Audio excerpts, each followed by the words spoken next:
hayigsoon maayong adlaw or maayong gabi kung asa man ka karon. And nasayo ta nga kini nga month di December, no? Pag mag-ingon ta December, ang uban nalipay, ang uban nabuol, ang uban nabalaka. Klase-klase nga mga feelings nga naata.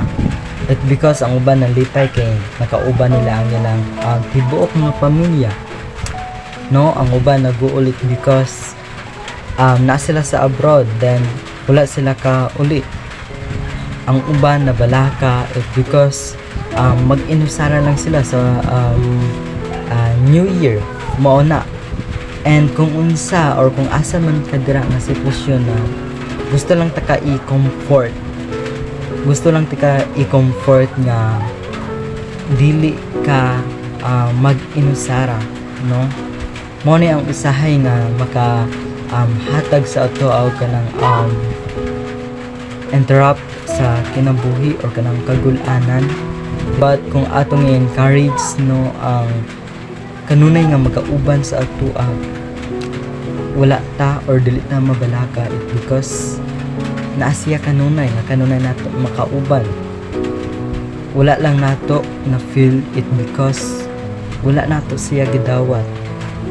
And kung nakita nimo ni nga video, I would like to inform you nga kung ikaw ang tao nga mag-inusara karon, i-encourage ang Ginoo sa imong kinabuhi.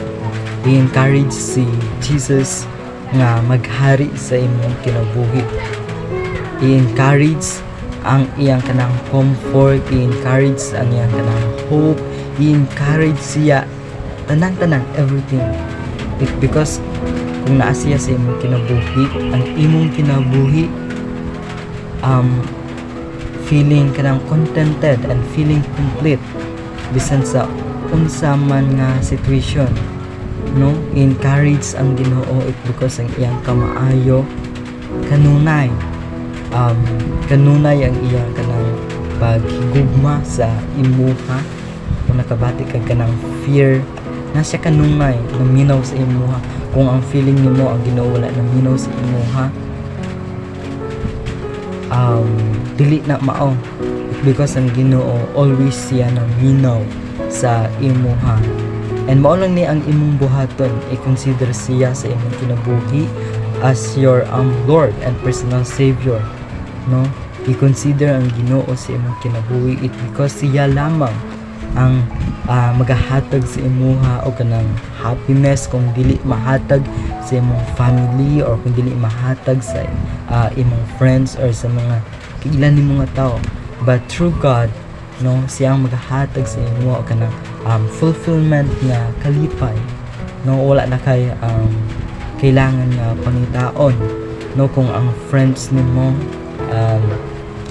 gitalikdan ka, family nimo gitalikdan ka this month or kini nga season nga bulan, it's okay, no? Dawata ra jud ang Ginoo, dawata ra ang Ginoo bisan asa ka mo adto. It because ang iyang kamaayo sa imong kinabuhi mo nang makahatag sa imuha o kanang kalipay ang Ginoo ra jud.